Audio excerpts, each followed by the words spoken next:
The Galaxy Watch 5 has a lot going for it. A gorgeous screen, new temperature sensor, a better fit on the wrist than before, and a bigger battery. But even though this is still the best Android smartwatch you can get right now, I'm still left wanting more. This year there are two editions, a 40 and 44mm regular Galaxy Watch 5 and a larger 45mm Galaxy Watch Pro. This review is concentrating just on the Galaxy Watch 5, but I have also reviewed the Galaxy Watch 5 Pro. To see that in-depth review, you can click right up here or in the description.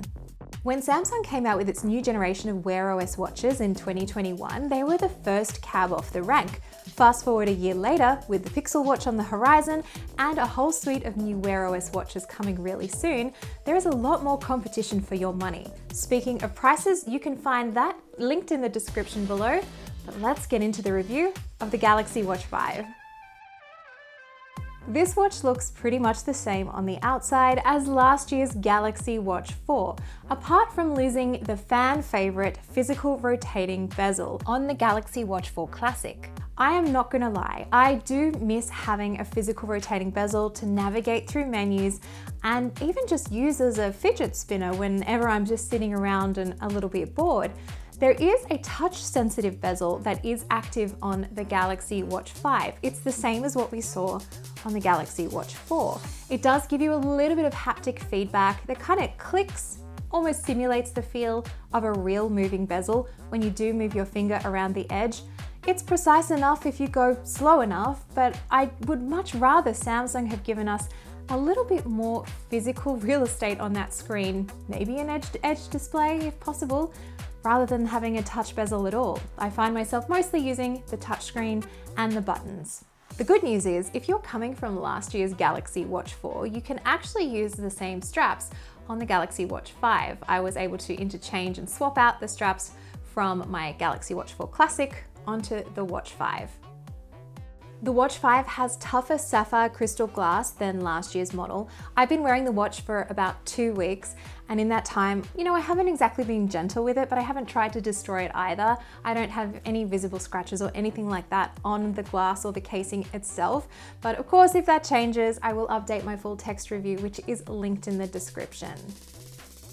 All of this year's Galaxy Watch 5 models are IP68 rated. That means that they are dust and water resistant, so they'll definitely be able to track things like your swims. And if you need to take it to the shower, I guess you can, just try not to get any soap with it because that's probably not included under warranty. I really find that the redesigned back panel on the Galaxy Watch 5 helps it to sit much more snug against my wrist, especially compared to last year's versions. And I definitely find it does help a lot with sensor accuracy, particularly around the heart rate sensor. And we will get into that just in a little bit. Okay, let's talk software. Now, this is the second generation Galaxy Watch that's running the new Wear OS platform that's co-designed between Samsung and Google. But really, it doesn't feel all that different at all from last year's models. It's still running the same One UI interface over the top, so it really feels much more like a Samsung watch than it does overall as a Google watch. That said, all of the Google apps that you'd expect are on board and work really seamlessly. You can, of course, use Google Maps. You can also navigate using the watch. There's things like YouTube Music. And most importantly, it now comes at launch, unlike the Galaxy Watch 4, it comes with the Google Assistant, so you can install that right on your watch. First thing I did, replace Bixby with the Google Assistant. I think that was a very good call. Performance overall is really snappy. It's using the same processor as last year as well, which is kind of disappointing given that there's a new Qualcomm processor out there potentially that this could have used, but maybe it just wasn't ready in time to integrate it in the watch. But that being said, things like the speaker and microphone on board work really, really well. And this was with the Bluetooth and GPS version with my phone within range. Of course, if you get the LTE or cellular version that costs a little bit extra, you can take calls on the go. Unfortunately, I did not get to test that version, but stay tuned. I will update the full text review if I can get my hands on one. A lot of people ask me this question in my preview of the Galaxy Watches. Can you play music from the onboard speaker without Bluetooth headphones attached? Yes, I am so happy to report you actually can, either with the stock music app when you have music stored on your phone. You can also use a third-party app, say like Spotify, if you have a premium subscription, and listen to songs without headphones. Look, most people probably don't use this feature, but I love it. You also get some new watch faces on the Galaxy Watch 5. I like them, they're really pretty. They also have some extra ones with additional complications so you can customize it with lots of different widgets everywhere. The good news is, again, if you have a Galaxy Watch 4, you are going to get these watch faces in a future update, so that's really good news. Some of the input methods include a full-size QWERTY keyboard. This actually works really well. I was able to swipe and send messages without too many errors at all. I would say if you have slightly larger fingers, might be a little trickier on the 40mm watch. Definitely a larger screen size would help with that. I actually found that speech to text was actually really quite accurate in getting my Australian accent right and didn't give me anywhere near the amount of errors I was getting with previous generations, so I really appreciated that. Overall though, the user experience is very similar to last year's Galaxy Watch 4, and I know I keep saying this and I'm so sorry I sound like a broken record, but it really shows you just how much of an iterative update things have been so far at least. In terms of workouts and heart rate sensor accuracy and all of those other health and fitness features on board, the Galaxy Watch 5 does have quite a bit. It does, of course, track over 90 different workout types. It can also auto-detect a range of different workouts, including things like outdoor walks, runs, and elliptical workouts. This was really reliable for me in terms of kicking in after 10 minutes of doing, say, an outdoor walk. It would pop up when I forgot to start the activity and say, would you like to track this walk? And it would give me credit for that previous 10 minutes that I'd already done.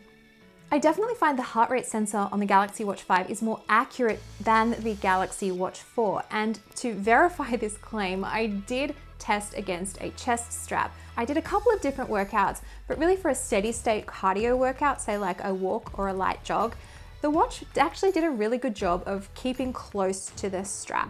There's also a bioimpedance sensor on board. This is able to track your body composition, so talking about things like overall fat levels, as well as muscle composition.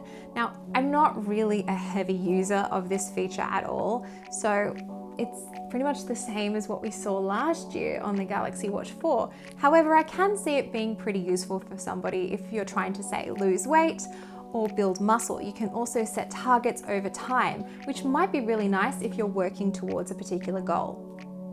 There's also an ECG or electrocardiogram app. It is FDA cleared and it does help detect signs of atrial fibrillation. It is an on-demand sensor though. It's not doing any background checks or readings, say for irregular heart rhythm, like something like the Apple Watch or the Fitbit does, so do keep that in mind. The other thing to note is that this is one of the features that you will need to pair the Galaxy Watch 5 with a Samsung phone to actually be able to use. I did pair this watch with a Pixel, and alas, you cannot access the Samsung Health Monitor app, and you need that to access the ECG. And we gotta talk about that skin temperature sensor, because that's the big new feature on the Galaxy Watch 5. I wish I could tell you more about it, but at the time of recording, it is not active. Now, this is located on the underside of the watch. We can see exactly where it is. Samsung has said that this will be used during sleep tracking, potentially to help detect signs of fever, maybe even to help track menstrual cycles. Again, I will keep you updated in the full text review when this actually gets updated. And maybe by the time you watch this, it will be updated as well. So I hope it's gonna come sooner rather than later. All right, it's the part you've been waiting for. I know it's the part that gets me excited about smartwatch reviews. I mean, not really, but it's really important to talk about battery life, because if you've got to keep charging your watch all the time, that's pretty annoying. Now, what I can say is that the Galaxy Watch 5 does have a larger capacity battery than last year's models. Does it make a huge difference in practice? Not really. And I'm kind of disappointed to say that I really tried to push this watch to reach the Samsung claims of total battery life it could potentially achieve. I really struggled to get there. So Samsung claims that this particular model, the 40mm Galaxy Watch 5, can reach up to 40 hours of use. However, I don't know how I would possibly get there without turning off all of the essential features that I would want a smartwatch for, using airplane mode most of the time, and just using my watch to tell the time. Again, kind of defeats the purpose of a smartwatch.